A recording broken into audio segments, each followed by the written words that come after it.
যখন ইন্ডিয়ার জমিনে নূপুর শর্মা নামে ওই বেয়াদব মহিলা ওই ইন্ডিয়াতে নবীকে কলুক্তি করেছিল, আমরা দেওবন্দ থেকে দিল্লি গিয়ে আমরা মিছিল করেছি, গ্রেপ্তার হয়েছি, তারপরেও ইন্ডিয়ার মাটিতে ভয় পাই নাই। এই বাংলার জমিনে কোনো কুলাঙ্গার যদি নবীকে নিয়ে কোনো দুঃসাহস দেয়, বিন্দু পরিমাণ কোনো কলুক্তি করে, আমরা প্রতিবাদ করব ইনশাআল্লাহ। বলেন ঠিক কিনা? বুখারী শরীফের 14 নম্বর হাদিস, 15 নম্বর হাদিস, বিভিন্ন কিতাবের আনাস রাদিয়াল্লাহু থেকে বর্ণিত, নবী রহমা বলেন, লা ইউমিনু আহাদুকুম হাত্তা আকুনা হাব্বা ইলাইহি মিন ওয়ালিদিহি ওয়া ওয়ালাদিহি ওয়ান নাসি আজমাইন। নবী স্পষ্ট বলে দিলেন, সহিহ হাদিস। ইবনে হাজার আসকালানী বলেছেন হাদিসটি একেবারে সহিহ এবং হাসান পর্যায়ের হাদিস।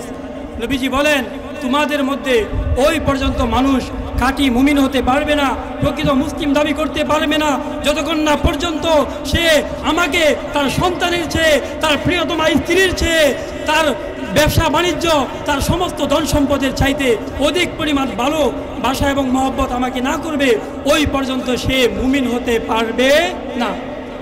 সূরাতুল বারা, যাকে সূরাতুত তাওবা বলা হয়, সূরাতুল কিতাল, সূরাতুত তাওবার 10 নম্বর বারার 9 নম্বর পৃষ্ঠা 7 নম্বর লাইনে আল্লাহ জানিয়ে দিলেন, কুল ইন কানা আবাউকুম ওয়া আবনাউকুম ওয়া ইখওয়ানুকুম ওয়া আজওয়াজুকুম ওয়া আশিরাতুকুম ওয়া আমওয়ালুন ইকতারাফতুমুহা। আল্লাহ আয়াতে বলেন, তোমাদের সন্তান, তোমাদের স্ত্রী, তোমাদের মা বাবা, তোমাদের ভাই বোন, তোমাদের সম্পদ, তোমাদের ব্যবসা বাণিজ্য, সব কিছুর চাইতে বেশি আমার নবীকে মহব্বত করবে, আমি আল্লাহ তাআলাকে মহব্বত করবে, জিহাদকে পছন্দ করবে। এই জন্য যারা নবীকে মহব্বত করতে না পারবে, নবীর দুশ্মনদের বিরুদ্ধে লড়তে না পারবে, বোঝা যাবে সে নবীর আশেক না, সে শুধু একজন বন্ড, নামদারি একজন বন্ড। বলেন ঠিক কিনা? আজকে আমরা দেখতে পাই যেখানেই বাংলাদেশে নবীদেরকে গালি দেওয়া হয়, আমাদের মতো উলামায়ে কেরাম সেখানে গিয়ে প্রতিবাদ করে জেল কাটে, নিহত হয়। আপনারা জানেন 2007 রংপুরে, বুলাই 2021-এ 7 জন শহীদ হয়, ব্রাহ্মণবাড়িয়ায় শহীদ হয়। কিন্তু তারপরেও কিছু মানুষ আমাদেরকে বিভিন্ন ভাষায় খারিজি বলে, ওয়াহাবি বলে, কত কিছু বলে। আমি বলবো, নবী প্রেম এত সহজ না। কুরআন এবং সুন্নাহর আলোকে যারা নবীর আদর্শ গ্রহণ করবে, নবীকে ভালোবাসবে, যাদের অন্তরে নবীর আনুগত্য, অনুকরণ থাকবে, তারাই হলো একেবারে খাঁটি মুমিন, নবীর খাঁটি আশিক। বলেন ঠিক কিনা? এটা জান্নাতে যাওয়ার শর্ত। নবীকে ভালোবাসা কি জান্নাতে যাওয়ার শর্ত? শুধু তাই না, তিনি এমন এক নবী, সূরাতুল আহজাবে আল্লাহ বলেন, লাকাদ কানা লাকুম ফি রাসূলিল্লাহি উসওয়াতুন হাসানাহ। আমার নবী হলো তোমাদের জন্য আইডল। এই যুগের আমার নবীর আদর্শ হলো একমাত্র অনুসরণীয় আদর্শ, একমাত্র মাকবুল আদর্শ। সুতরাং আমার নবীকে তোমরা অনুসরণ করবে, ফলো করবে। তোমার ব্যবসা, তোমার বাণিজ্য, তোমার সফর, তোমার বাড়ি, তোমার গাড়ি, তোমার প্রবাস, যে জায়গায় থাকো না কেন, নবীর আনুগত্য, নবীর ভালোবাসা, নবীর অনুসরণ, নবীর ইত্তেবা যেন তোমার মধ্যে থাকে। যদি না থাকে, বুঝতে হবে তুমি ভণ্ড। বলেন কি? BOND কি? বলেন BOND কি? তুমি ভণ্ড। নবীর আশেক তো দেখলেই বোঝা যাবে সে নবীর আশেক। আমাদের কোনো মহিলার কাছে যদি এমন সংবাদ আসে, যা এমন মহিলা যার পেটের মধ্যে বাচ্চা, যে তার স্বামী দুনিয়া থেকে চলে গেছে, তাহলে তখন তার অবস্থা কেমন হবে?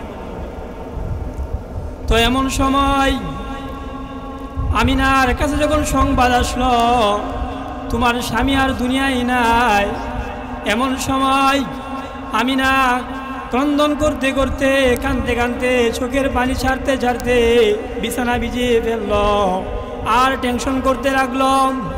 কয়েকদিন পর আমাদের সন্তান দুনিয়াতে আসবে, কিন্তু আমার বিষয় হলো স্বামী মারা গেছে, কোনো সমস্যা নাই, কিন্তু আমার সন্তান জন্ম হওয়ার পরে যখন দেখবে তার বাবা নাই, অন্য বাচ্চারা বাবাদের সাথে খেলতে যায়, বাবারা আদর করে কুলে নিয়ে বাজারে যায়, বিভিন্ন মজা কিনে দেয়, মার্কেট করে দেয়, আর আমার সন্তান মোহাম্মদ, তাকে কে আদর করবে? বিভিন্ন দিকে টেনশন করতে লাগলেন।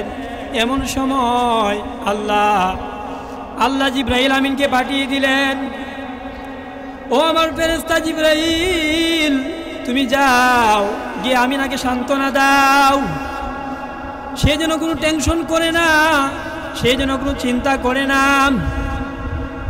যে তার গর্ভে যে সন্তান মুহাম্মদ সে সাধারণ কোনো মানব না, অন্য কোনো 10টা শিশুর মতো না। আমি আল্লাহ নিজে তাকে নিয়ে খেলা করব, আমার ফেরেশতারা খেলা করবে, তাকে আমি দেখশুন করব। তার জিম্মাদারি, তার দায়িত্ব আমি আল্লাহ নিজেই নিলাম। আমি নাকি গিয়ে সান্ত্বনার বাণী শুনিয়ে দাও, আমি না আর কোনো টেনশন করতে হবে না। আমি না যেন কোনো প্রকার দুশ্চিন্তা, কোনো টেনশন না করে। তারপরেও তো মহিলারা স্বাভাবিকভাবে এক তো স্বামী হারানোর টেনশন, আর দ্বিতীয় হলো এই সন্তান বড় হয়ে যখন বাবাকে তালাশ করবে, বাবাকে পাবে না, তখন সন্তান কতটা কষ্ট করবে, কতটা কষ্ট পাবে। কয়েকদিন যাওয়ার পরে একদিন ঠিকই সন্তান জন্মগ্রহণ করছে।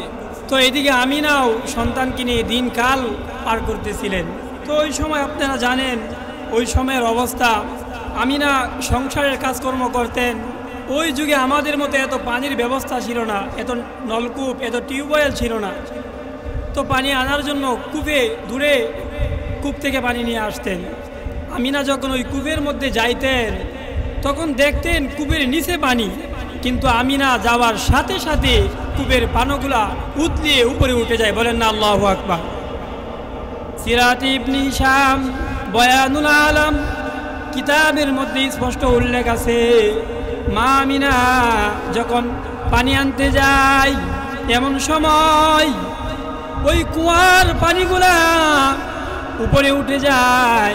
মা আমিনা বলে, কি আর সহ্য ব্যাপার, সব সময় পানি কুয়ার একেবারে নিচে চলে যায়, আমি যখন পানি আনতে যাই কুয়ার পানিগুলা উপরে উঠে যায়। মা আমিনা এগুলা দেখতো আর মনে মনে ভাবতো ব্যাপারটা কি, এই অলৌকিক বিষয়টা কি। এর আগেও তো আমি পানি আনার জন্য আসতাম, কিন্তু পানি তো উপরে আসতো না। তো মা আমিনা এভাবে প্রতিদিন পানি নিয়ে আসতেন। অন্য অন্য মহিলারা মা আমিনাকে বলতো, আমিনা তুমি যাও না, তুমি এখানে দাঁড়াও, কারণ আমরা দেখেছি যখন তুমি পানি নিয়ে চলে যাও কূপের পানিগুলা নিচে চলে যায়, তুমি দাঁড়িয়ে থাকলে পানি উপরে উঠে যায়। প্রয়োজনে আমরা তোমার পানিগুলা বহন করে বাসায় নিয়ে রাখবো, বাসায় দিয়ে আসবো, তবু তুমি যেও না। তো সমস্ত মহিলারা মা আমিনা যখন পানি আনার জন্য যাইতেন তখন সমস্ত মহিলারা ওই জায়গায় জমা হতো, সবাই তৃপ্তি সহকারে পানি তাদের পাত্রের মধ্যে ভরে তারপরে নিয়ে যাইত। তার বিনিময়ে মা আমিনার পানির পাত্রটা বাড়ি পর্যন্ত পৌঁছে দিত। বলেন না আল্লাহু আকবার। কুয়ার যে দৃশ্য, এই অলৌকিকতা কেন? কারণ মা আমিনা তো বুঝতেছে না তার গর্ভে যে সন্তান তিনি কে, সাধারণ 10টা শিশুর মতো না, তার পেটে তো সাইয়্যিদুল মুরসালিন, খাতামুন নাবিয়্যিন, মদিনাওয়ালা, নবিয়ুল আরব, নবিয়ুল আজম, সমস্ত মাখলুকাতের নবী জনাবে মুহাম্মদুর রাসূলুল্লাহ, জুড়ে বলেন সাল্লাল্লাহু আলাইহি ওয়াসাল্লাম। এই ব্যাপারটা যখন পুরা এলাকার সবাই জেনে গেল, সবাই বলাবলি করতে লাগলো, ব্যাপার কি, তোমার পেটের মধ্যে এই বাচ্চা আসার পর থেকে তোমার সাথে যে সমস্ত ঘটনা ঘটছে ইতিপূর্বে তো দেখি নাই। মা আমিনা বলে, আমিও তো জানি না, আমিও তো বুঝতে পারতেছি না। সাধারণত কোনো মহিলার স্বামী মারা গেলে শরীয়ত কর্তৃক কিছুদিন সুখ পালন করতে হয়, বলেন ঠিক কিনা? ওই সময় তো ইসলাম ছিল না, নবীজি কেবলমাত্র আগমন। ওই সময় একটা আরব গোত্রে একটা নিয়ম ছিল, কোনো মহিলার স্বামী মারা গেলে কমপক্ষেও 1 বছর সুখ পালন করবে, কোনো সুগন্ধি লাগাইতে পারবে না, কোনো সাজসজ্জা খুশবু এইগুলো ব্যবহার করতে পারবে না, রঙিন জামা কাপড় ব্যবহার করতে পারবে না, একেবারে সাদা সিধা জামা পরে সাদা সিধে চলতে হবে, কোনো সুগন্ধি ব্যবহার করা যাবে না। ওটা ছিল আরবের নিয়ম। নবীর পিতা আব্দুল্লাহ যখন মারা যায়, মারা যাওয়ার পরে মা আমিনা সুখ পালন করার জন্য সমস্ত শাক সজ্জা সব ত্যাগ করলো, কোনো খুশবু ব্যবহার করলো না। কিন্তু মা আমিনা যখন রাস্তা দিয়ে যায় এমন সুঘ্রাণ বের হয়, আল্লাহর কসম ওয়াল্লাহি মদিনার ইবনে হিশামে বর্ণিত এবং বয়ানুল আলম কিতাবের ভিতরে বর্ণিত, মা আমিনা যখন রাস্তা দিয়ে হেঁটে যায় এমন সুঘ্রাণ বের হয় যে সুঘ্রাণ মক্কার মানুষ ইতিপূর্বে শুনে নাই, জীবনে দেখেও নাই। এত সুঘ্রাণ যে রাস্তা দিয়ে হেঁটে যায় ওই পুরা রাস্তা এরকমভাবে সুগন্ধ দ্বারা সুসজ্জিত হয়ে যায়, এত সুঘ্রাণ পুরা রাস্তা মুখরিত হয়ে যায়। সবাই তো আশ্চর্য হয়ে যায়, ব্যাপারটা কি? এই গ্রান কোথা থেকে আসলো, কার গায়ে এই গ্রান? সবাই তালাশ করতে করতে দেখে এই গ্রান মা আমিনার শরীর থেকে বের হচ্ছে। বলেন না আল্লাহু আকবার। আর একটু আসতে বলেন আল্লাহু আকবার। সবাই যখন বলাবলি করতে লাগলো, আমাদের নিয়ম, আরবের নিয়ম হচ্ছে কোনো স্বামী মারা গেলে মহিলারা সুগন্ধি ব্যবহার করতে পারবে না, কিন্তু আমিনা তো সেই সুঘ্রাণ লাগাইয়া তারপরে রাস্তায় চলাফেরা করে। ব্যাপারটা তাদের নজরে একটু খারাপ লাগলো, তো এক পর্যায়ে তারা আব্দুল মুত্তালিবের কাছে বিচার দিল, আপনার বৌমা, আপনার পুত্রবধূ, আপনার সন্তান মারা গেছে মাত্র কয়দিন, কিন্তু তার চলাফেরা স্টাইল ভিন্ন, সে সুগন্ধি লাগাইয়া তারপরে বিভিন্ন জায়গায় যায়, পানি আনতে যায়, রাস্তায় বের হয়।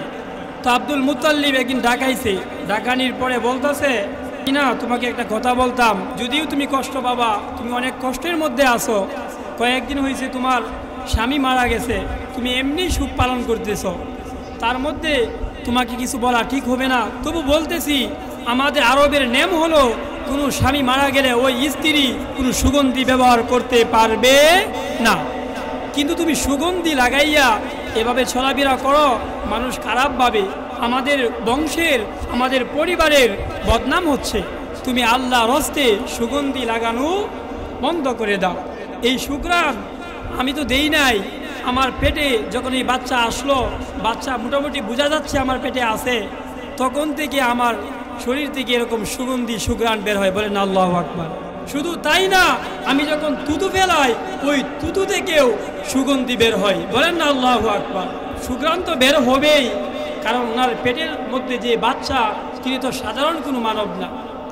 আল্লাহ ঘোষণা করে দিলেন সূরাতুল আম্বিয়ার 107 নম্বর আয়াত, 17 নম্বর পারার 10 নম্বর পৃষ্ঠা 5 নম্বর লাইন, আল্লাহ জানিয়ে দিলেন, ওমা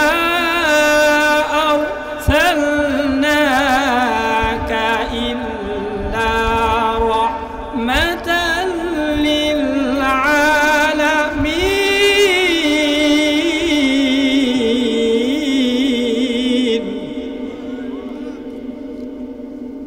আল্লাহ রাব্বুল আলামিন জানিয়ে দিলেন,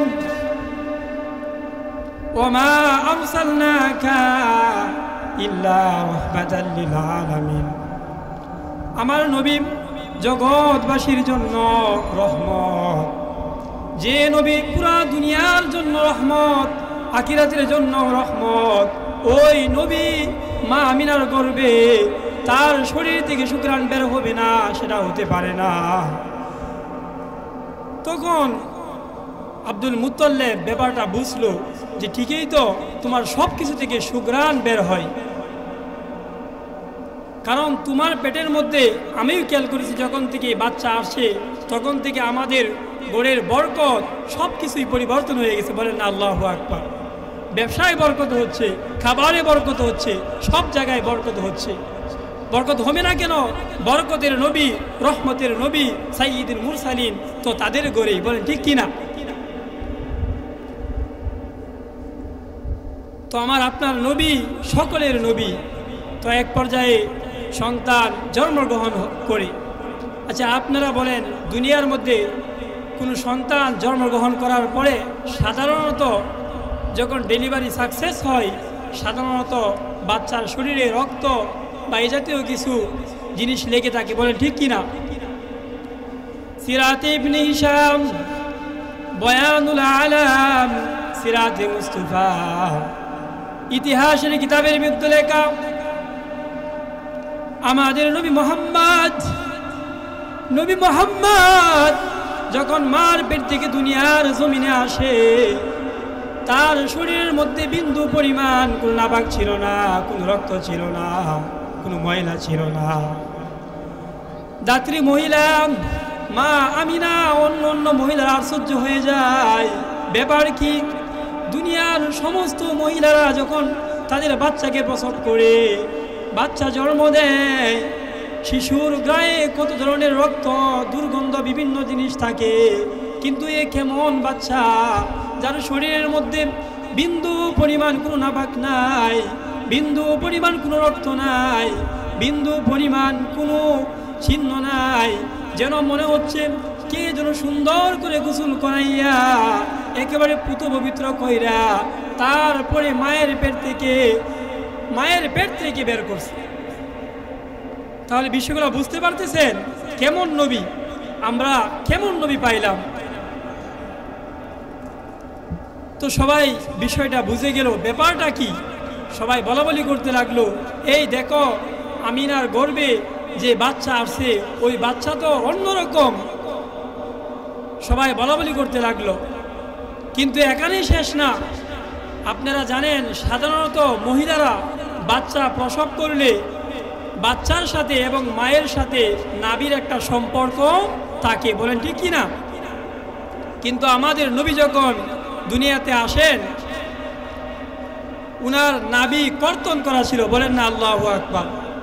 2 নম্বর আলামত কি বললাম? নবী অলৌকিক ঘটনা, যখন জন্মগ্রহণ করেন তখন উনার নাভি কর্তন করা ছিল, উনার নাভির মধ্যে মায়ের সাথে যে একটা সংযুক্ত থাকে এটা নাই।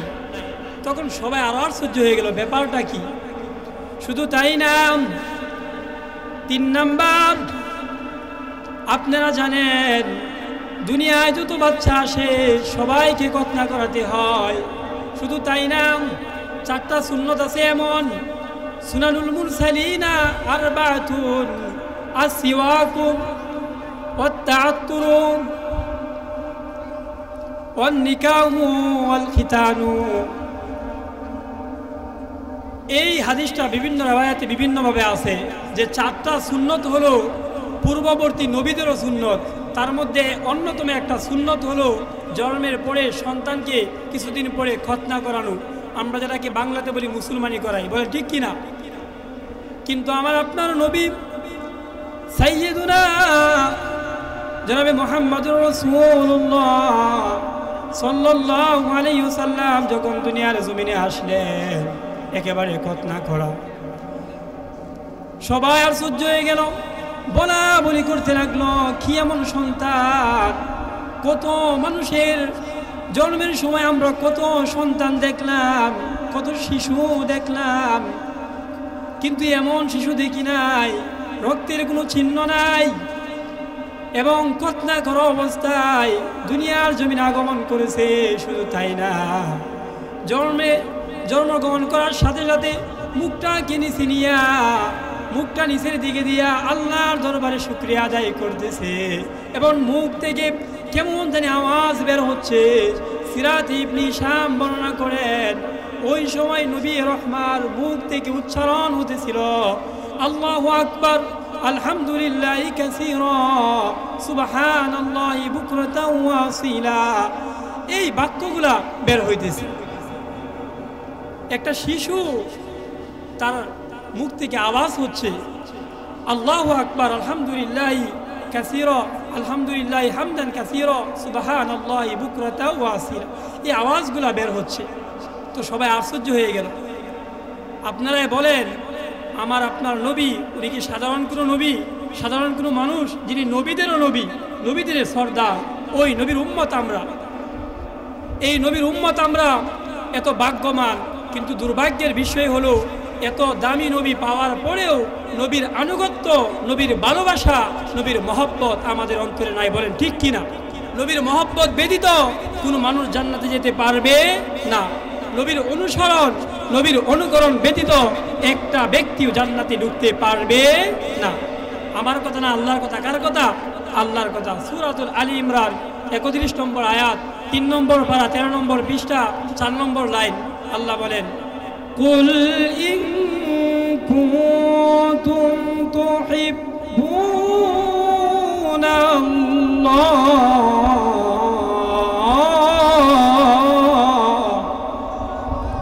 ফাত্তাবিউনি ইউহিব্বুকুমুল্লাহ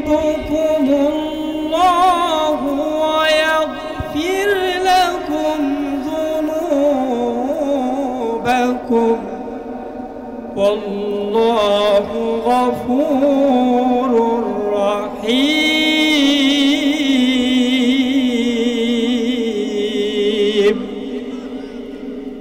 কাবার মালিক আল্লাহ কোরআনের ভিতরে জানিয়ে দিলেন, কুল ইন কুনতুম তুহিব্বুনাল্লাহ ফাত্তাবিউনি ইউহিব্বুকুমুল্লাহ ওয়া ইয়াগফির লাকুম যুনুবাকুম। ও আমার পয়গম্বর মুহাম্মদ, দুনিয়ার মানুষদেরকে জানিয়ে দেন, দুনিয়ার মাঝে ঘোষণা করে দেন, দুনিয়ার মানুষ যেন আপনি নবী মুহাম্মদকে অনুসরণ করে, আপনি নবীকে অনুকরণ করে, যদি তারা আপনার অনুসরণ করে, আপনার অনুগত্য করে, তাহলে তারা যেন আমি আল্লাহর অনুসরণ করলো, আমি আল্লাহর অনুগত্য করলো। যদি আপনার অনুসরণ করে, তাহলে আমি আল্লাহ, যারা যারা আপনার অনুসরণ করবে, আমি আল্লাহ সকলের গুনাহগুলোকে ক্ষমা করে দিব। বলেন না সুবহানাল্লাহ। যারা আপনার অনুসরণ করবে, নাম্বার 2, যারা আপনাকে মহব্বত করবে। এই দুইটা শর্ত, যারা অনুসরণ করবে এবং মহব্বত করবে। কিন্তু আমাদের দেশে একদল যারা শুধু মহব্বত করে লেকিন অনুসরণ করে না, বলেন ঠিক কিনা? আর একদল যারা অনুসরণ করে এবং মহব্বতও করে, নবীর জন্য জীবন, জান, মাল, রক্ত বিলিয়ে দিতে কখনো দ্বিধাবোধ করে না, বলেন ঠিক কিনা?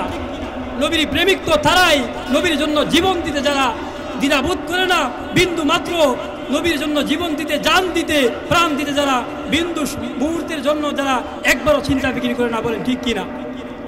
যাদের অন্তরে নবীর মহব্বত যত বেশি, নবীর আশেক যে যত বেশি হবে, কিয়ামতের ময়দানে আল্লাহ তাআলার নির্দেশে নবী রহমা তার সুপারিশ তত আগে করবেন। বলেন না আল্লাহু আকবার। কিন্তু আমাদের যে মহব্বত, আহা, নবীজির মহব্বত আমাদের অন্তরে নাই বললেই চলে, শুধু মুখে মুখে আমাদের মহব্বত। আজকে প্রায় সময় দেখা যায় বিভিন্ন জায়গায় এই আমার আপনার জানের নবী, প্রাণের নবীকে গালি দেওয়া হয়, কটূক্তি করা হয়, বলেন ঠিক কিনা?